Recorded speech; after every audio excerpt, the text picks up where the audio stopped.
Space News 73, un vaisseau Alfratan s'écrase, le nouveau vaisseau Aldébaran, les Urma parlent des katas. Bonjour. Merci d'être ici avec moi une fois de plus, j'espère que vous allez très bien aujourd'hui. C'est Marie, avec une autre édition des Space News, bienvenue sur ma chaîne. Ces informations peuvent être considérées comme de la science-fiction, ou comme le spectateur le voit le mieux, et je les poste uniquement à des fins de divertissement. Cependant, je prends mes informations très au sérieux, et pour ceux qui ont des yeux pour voir. J'écris ceci le matin du 11 avril 2025. Dans la première nouvelle d'aujourd'hui, plus sur les Alfratan Centauri. Lundi dernier, le 7 avril, un transport de marchandises Alfratan de taille moyenne avec 5 personnes à bord et une cargaison complète dans ses soutes, s'est écrasé sur le côté du vaisseau andromédien et Biosphère Viera. Les 5 Alfratans ont réussi à s'éjecter juste avant l'impact, sauvant ainsi leur vie. Dans ce type de vaisseau, tout le cockpit du vaisseau se détache violemment et s'éloigne, contrairement à certains avions humains, dont seuls les sièges se détachent. Cela assure la survie de l'équipage, car ils ne portent pas toujours une combinaison spatiale complète et de l'équipement.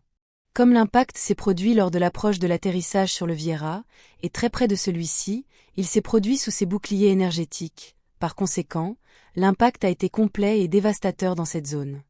Au début, je n'étais pas entièrement informé de ce qui s'était passé, mais le CIC ici vient de me donner plus de détails sur ce qui s'est produit. Il semble que le vaisseau était surchargé bien au-delà de sa capacité de charge. Par conséquent, ses moteurs de gravité, ceux utilisés pour les manœuvres rapprochées, n'ont pas pu annuler la masse excessive du vaisseau, ce qui a causé la perte de contrôle des pilotes alors qu'il approchait du Viera, car la masse pure de la biosphère andromédienne attirait le vaisseau Alfratan vers lui, et ses moteurs étaient incapables de contrer cette attraction. Les grands vaisseaux spatiaux ont tendance à s'attirer mutuellement lorsqu'ils flottent sans puissance motrice, car il s'agit d'un effet bien connu parce que toute matière flottant dans un milieu libre aura tendance à s'agglutiner, à se coller pour former de plus gros amas de masse. Cela peut également être observé sur Terre avec les navires en mer, en particulier les plus grands, qui ont également tendance à se déplacer ensemble lorsqu'ils sont suffisamment proches. Cela en plus de l'effet bien connu d'aspiration hydraulique qui se produit lorsque deux grands navires naviguent ensemble côte à côte, comme lorsqu'un navire de ravitaillement alimente un autre en haute mer lors de manœuvres militaires, par exemple. L'impact contre le Viera a entraîné la perte totale du vaisseau de marchandises Alfratan et des dommages importants à plusieurs niveaux habités sur le côté du vaisseau Biosphère andromédien. Bien que les 5 pilotes et membres d'équipage Alfratan aient survécu à l'incident, malheureusement, 8 personnes ont perdu la vie dans le Viera, et 37 ont été blessés, certaines gravement. Ceux qui nécessitaient un traitement ont été placés dans des capsules médicales humides andromédiennes.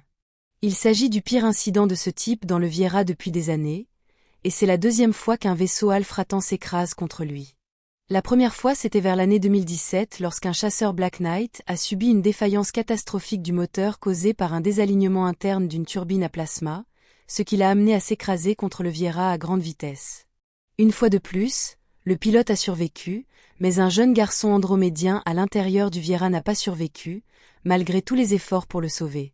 Les incidents et les accidents impliquant des vaisseaux Alfratan Centauri deviennent si courants qu'ils sont devenus une nuisance. Une fois de plus, le haut commandement Alfratan a déclaré qu'il examinerait ce problème, mais ils disent toujours cela sans résultat. Comme pour la plupart des autres crashs et incidents, concernant les vaisseaux spatiaux Alfratan, la consommation d'alcool est censée avoir été un facteur. Dans la nouvelle suivante, également concernant les Alfratans, ils nous suivent une fois de plus à la distance exacte où nous ne pouvons pas nous plaindre, mais ils sont assez proches pour être gênants, car leur présence là, derrière et au-dessus de nous, est une position hostile, un point d'attaque, et leur présence bloque également certains de nos capteurs de vue arrière. Par conséquent, nous ne pouvons pas voir qui d'autre pourrait nous suivre pendant nos orbites. Cela est considéré comme impoli, même par la Fédération Galactique et ses règles, d'autant plus que ces Alfratans transmettent des cris et des hurlements de soulard dans toutes les fréquences de muons quand ils sont là, tentant de nous déranger. Nous avons pris l'habitude de les ignorer autant que possible, mais nous notons et enregistrons tout ce qu'ils font, au cas où nous devrions prendre des mesures contre eux plus tard, et nous n'hésiterons pas à faire tout ce qui est nécessaire. Comme je l'ai mentionné précédemment, nous sommes bien conscients qu'il y a au moins 2 gouvernements à Alfratan Centauri, et d'innombrables niveaux dans ces deux-là également. L'un tente d'être indépendant, amical et coopératif, et l'autre est une marionnette de la cabale sur Terre, un fait assez évident à voir, mais qui est officiellement nié. Cela signifie qu'il est très probable que ces vaisseaux qui harcèlent constamment ma flotte appartiennent à la cabale sur Terre et à leurs programmes spatiaux secrets, et non au gouvernement officiel Alfratan, malgré les codes de transpondeur Alfratan que nous savons que la cabale sur Terre utilise également. Passons à la prochaine nouvelle. Le tout dernier grand vaisseau Tejet, le cuirassé Aldébaran, est arrivé en orbite terrestre lundi dernier, le 7 avril, et a rejoint ma flotte ici. Elle est le plus grand et le plus redoutable vaisseau de guerre Tejet construit à ce jour, et elle est entièrement équipée et à la pointe de la technologie. Sa mission ici est la protection de la flotte, et un puissant moyen de dissuasion contre d'autres races hostiles qui sont proches de cette zone, comme les Gris d'Orion et leurs douteux amis reptiliens et Tortans, sponsorisés par la Fédération. Inutile de dire que c'est aussi un moyen de dissuasion contre quiconque nous harcèle constamment, tout en se cachant derrière les codes de transpondeur Alfratan. Le lundi 7 avril marque le début de la première mission de service du tout nouveau vaisseau cuirassé Tejet, Aldébaran, qui est le premier de sa classe destiné à remplacer lentement les 9 cuirassés de classe Alcyon parfaitement compétents mais vieillissants. Aldébaran est le 9e grand vaisseau Tejet, actuellement en orbite basse terrestre, et le 4e vaisseau cuirassé ici, renforçant l'Alcyon, l'Astérope et l'Atlas récemment arrivé. Passons à la nouvelle suivante, j'ai demandé à Harry, le tigre Urma, ce matin même, s'il connaissait plus de détails sur Hecata, la dangereuse limace géante de jardin qui vit profondément à l'intérieur du vaisseau biosphère andromédien Viera. Il a dit que les Urma savaient que la Fédération Galactique avait en effet capturé la créature pour la relocaliser, d'une planète en orbite autour de l'étoile connue sur Terre sous le nom de Zeta Cygni dans la constellation du Cygne, car elle était une menace pour leur projet de terraformation là-bas. Harry a dit qu'il avait capturé en utilisant des mécanismes informatisés à distance et des robots, car aucun être biologique doté d'une conscience ne pouvait s'approcher d'Hecata, sans se faire griller le cerveau. Il semble donc que d'avoir Hecata dans le Viera soit une sorte de stratégie pour garder Hecata sous contrôle de la Fédération, mais l'avoir si proche est aussi un grand danger. Comme je l'ai mentionné dans ma vidéo sur Hecata, on dit qu'il est très positif et proche de la source, donc tout ce qu'il provoque chez les gens, les faisant évoluer plusieurs vies en une seule, est une bonne chose, propice à l'évolution spirituelle. Cependant, en observant cela de près, Hecata le fait pour sa propre protection et non pour des raisons altruistes, et il le fait également fortement contre le libre arbitre de ses victimes. Par conséquent, Hecata ne peut pas être considéré comme un être positif. On pourrait soutenir qu'il peut avoir des effets positifs sur ceux qui le rencontrent, mais en essence, il détruit mentalement sa victime, la forçant à évoluer, devenant inévitablement quelqu'un d'autre. Une limace de jardin géante n'a pas de protection physique, elle a donc développé des capacités psychiques extrêmes comme arme. Harry insiste sur le fait qu'Hecata est, je cite, juste un animal, et qu'il agit dans son propre intérêt et pour sa protection. Cependant, il ne tue pas ses victimes et a tendance à absorber tout ce qu'elles savent car leurs cerveaux sont complètement exposés aux siens, donc il a une sorte de concept limité de l'éthique et de l'empathie, mais il impose toujours ses points de vue aux autres en utilisant une force psychique extrême.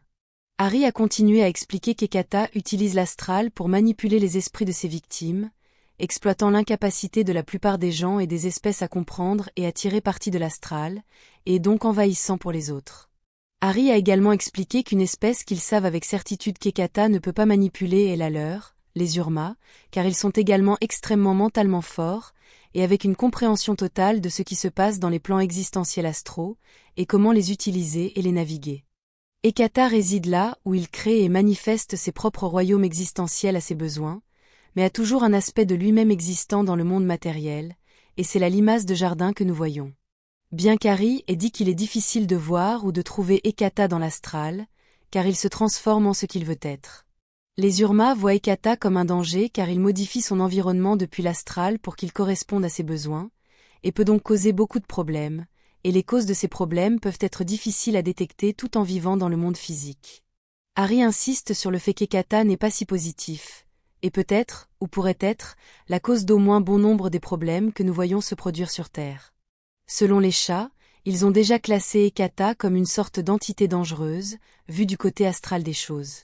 Harry a également dit qu'ils ont vu que de nombreuses entités vénèrent Hecata comme une sorte de dieu astral, et pourraient aller jusqu'à des extrêmes pour lui plaire, et vous pouvez imaginer les ramifications. C'est pourquoi les Urma considèrent qu'Hecata pourrait être derrière de nombreux problèmes sur Terre.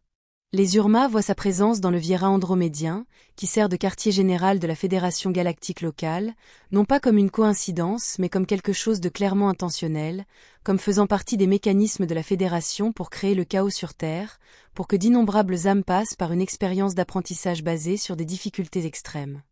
Après tout, pourquoi se donnerait-il la peine d'amener et d'avoir une créature aussi dangereuse dans un grand vaisseau spatial si proche de la Terre?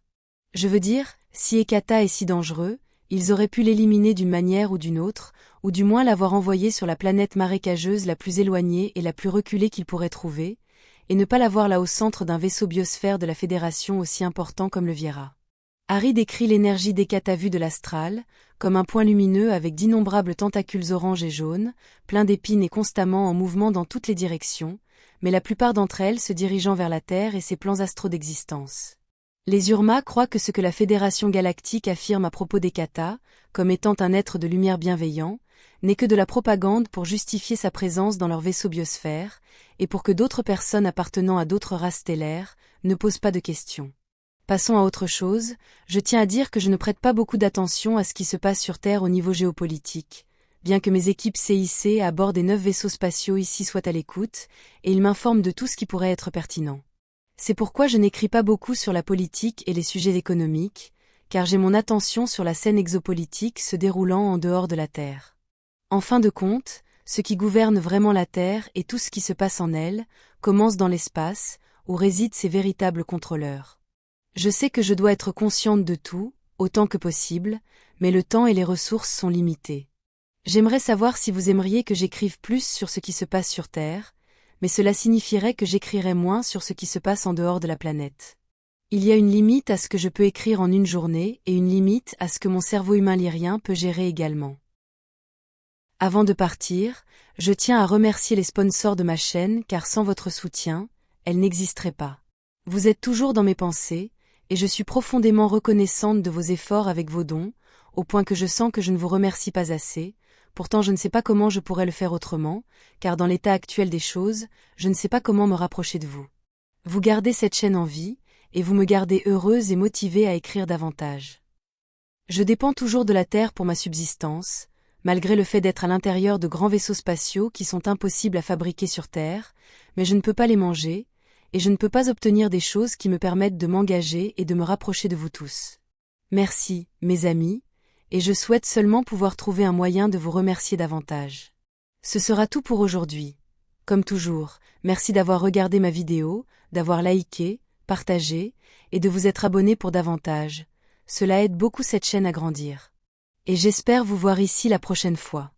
Avec beaucoup d'amour et de reconnaissance, votre amie, Marie.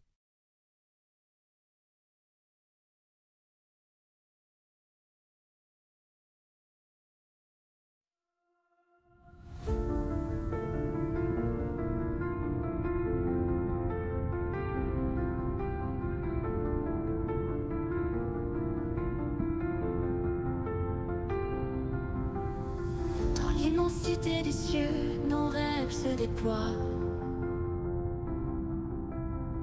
Une étoile de nos voeux vers un monde de joie. Chaque lumière dans la nuit raconte une histoire, un voyage infini aux confins de l'espoir. Nous sommes des voyageurs sous un